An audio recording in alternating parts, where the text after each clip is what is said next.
Hey everybody, so this video is going to be the video that discusses that big first meeting with a client. This isn't the phone call meeting when you call and actually set up a time to meet. This is the actual meeting that was scheduled and that both of you are expecting. Um, to begin, I like to say that it is really important to structure what you're going to say to this person, whether it's in person or on the phone. Yes, it can go either way. I will say personally, sales do so much better in person. So if you can schedule an in person meeting, I know it's a little more awkward, but they'll see your mannerisms, they'll hear your excitement, they'll see that you're staying super positive, they'll put a face to a name, and that initially builds more trust than over the phone. If you don't, that is fine. This still applies to over the phone. I just know that over time we have seen that there is just less of a success rate. It's just a psychological thing. People just like to put faces to names and build trust that way. Um, but regardless, whatever route you take to have this meeting, it is important to have structure. It is important to keep in mind that this is a sales conversation and not a pitch in their eyes, right? We know that it's a pitch, but they don't need to know that. It needs to be more structured as a conversation. That is something that you need to set in your mind, and it will do you wonders. If you come at someone with a sales pitch, they're immediately going to get turned off. This goes into building rapport, right? So if someone comes to me and I feel like they're trying to give me a sales pitch, I'm not going to trust them. If they come to me with an open platform for a good conversation about what they can do for my business, that immediately is going to feel more like building a relationship and a friendship and something on trust rather than this guy's just trying to get a paycheck from me. They're not a paycheck, they're someone you want to help. Focus on building that relationship and not just the sale. Yes, the sale inevitably is why we're all here, but the consistency of building a strong relationship will bring more income in the long run, anyways. So see them as a real person and how you guys can help each other rather than just focusing on getting that sale. Yes, it feels good to lock in a sale, but I promise you over time it feels 10 times better to have a strong relationship with a small business. Um, to begin, I like to ask a lot of questions. Um, Obviously, the first question that I like to ask is in controlling the structure. Um, or no. Yeah. Why did you invite me to have this meeting with you today?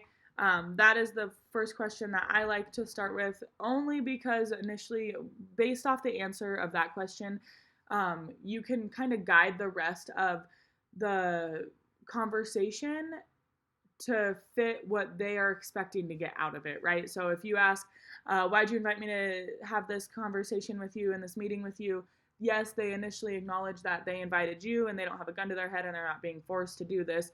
But the answer is going to be something along the lines of, I see the potential in social media but don't have time for it. I have a small business owner friend that saw growth in their clientele from their social media platform.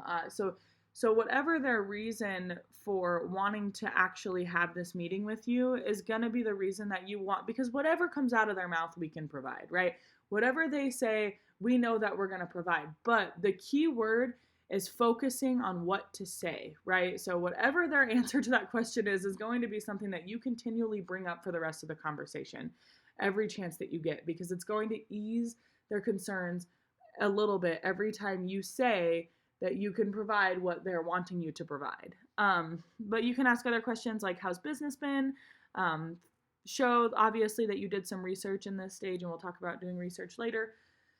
Why do you want to take advantage of social media? Do you see the potential in it? Be super active in this conversation. Give feedback. Ask lots of questions. If they say something that you're not quite sure how to spell, ask them, oh, how do you spell that? Let me jot it down. Make it clear that you're taking notes and you're really engaged in the conversation. That will bring a lot of trust. Step 2, you want to lead the conversation. And like I said, I like to lead with the, why did you invite me to have this meeting with you? There's a little typo right there. Sorry, guys. We'll get that fixed for the PDF that you can download and print. You want to lead the conversation. The second that they try to take the power of the conversation, I want you guys to take it back. The second that they want to pretend like they want to get straight to the point and go, well, will you just tell me how much this is going to be?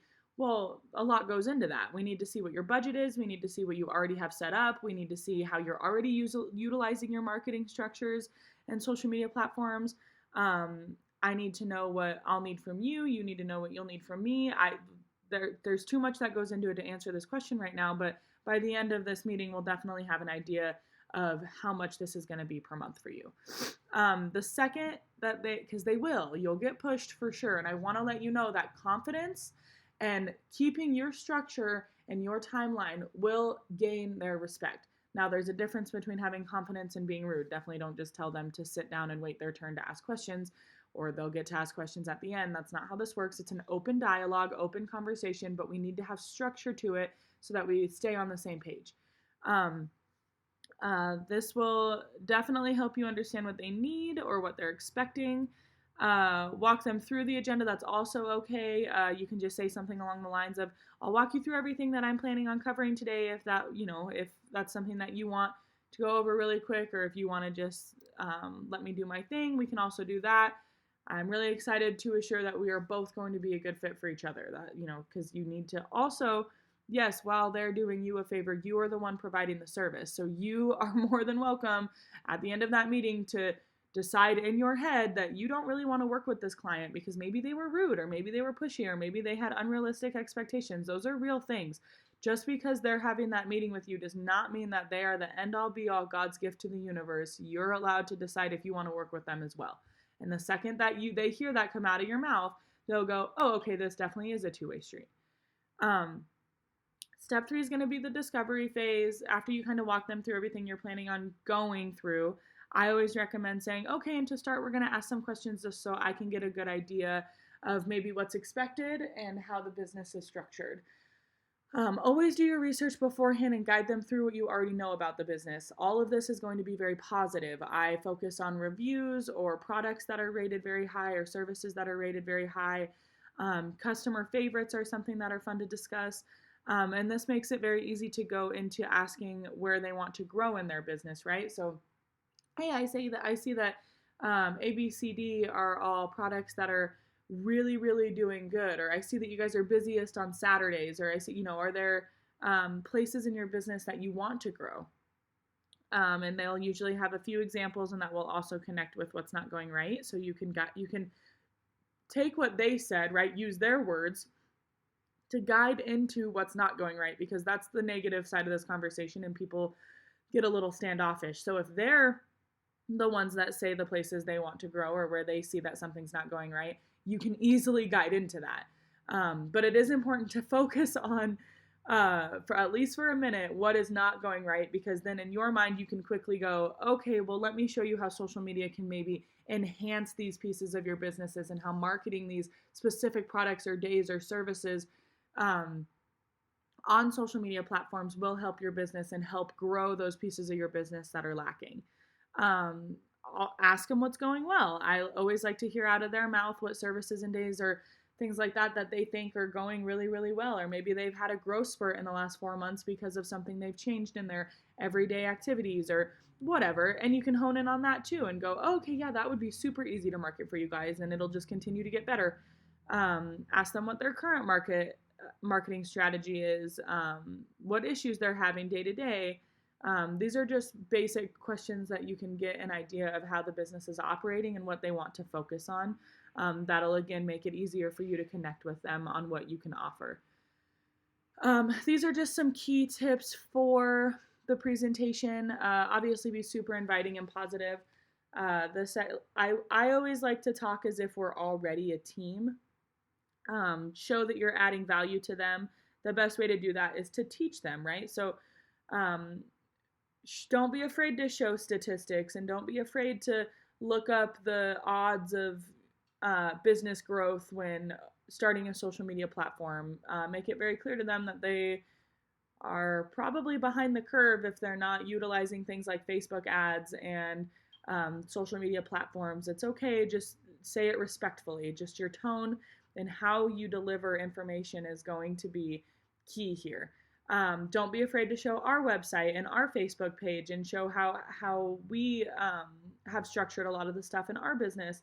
I know a lot of you have experience of your own in the social media world, so don't be afraid to pull up past businesses that you've done work for and show your type of postings and the verbiage that you like to focus on and things like that. Don't be afraid to do that. Don't be afraid to show other people's examples. You can pull up a local restaurant that does a very good job at marketing themselves on social media platforms and use those as examples. Like, hey, so this isn't my work, but this is what I very much plan on doing for your business. Statistics are going to be your best friend. I really like to pull together like 3 statistics that I can throw at them throughout the presentation um, to build that trust and show, hey, social media platforms and marketing are so much more important than small businesses know. So it's okay that you're behind the curve, but let's fix that. Um, Step 5 is going to be the close. This is definitely the hardest part for people, but it's the easiest in my mind because you already have them before the close happens, right? You either have them or you don't before this step even happens. So there's really not much that you can do other than ask, do you believe that we can help each other? Do you believe that I can help you? I think that you have a ton of potential in building a social media platform. I think that we can really hone in and have success based off of the conversation that we just had. I think that I already have a few ideas in my mind how utilizing Facebook or Instagram or whatever you've decided on, I like to focus on Facebook, how utilizing Facebook can benefit you and your company. I think that we are a very good fit. But how do you feel about moving forward? And if they say yes, right at this point, you want to talk about pricing. If they ask about pricing, obviously have your sheets that walk through our packages, have a very open and honest discussion about our packages, what it looks like, how they can save money, always offer them to save money. That, I want you guys to be able to walk through that with them comfortably. If you don't have our packages down, please watch and rewatch the video on how to go through our packages. If you have any questions, please reach out and just ask because that's going to be a big one. No one likes to spend, small business owners do not like to spend money. But if you focus on proving to them that it's not money that they're already not spending, they're spending that money. They just need to reallocate it to something that's actually going to bring business into their company. I promise you, these people are already going to have money invested into printing flyers or being put on newspaper ads or I can't even phone book ads or on bus stops or things like that. Like people are already investing money marketing wise. It's going to be very rare that a company doesn't already have money invested in their marketing. So make it very clear that it's not really spending money, new money, right? It's reallocating the funds that they already have in marketing, but to us. So don't be afraid to talk about the money. I definitely don't be afraid to offend somebody. Don't be afraid to be too expensive because I promise that we're not. If you do, and if you feel like maybe you're gonna get that question a lot, we'll be ready with our competition. Go and look and see what our competition is, and maybe I'll throw together a PDF for you guys based on how much social media management actually is. We're very fairly priced, so don't be afraid to say that. Don't be afraid to stand up for us. Make it very clear that we are willing to work with them, and if there are issues, we are willing to negotiate and things like that. But obviously the bonus to all of this, if they say no, well then obviously ask what their concerns are and ask for them to ask you questions. But the bonus to that is making a list of all the objections that you can get and that someone could say to you, and get used to answering those with ease and get used to easing their concerns and making it very clear that you're there just to help them.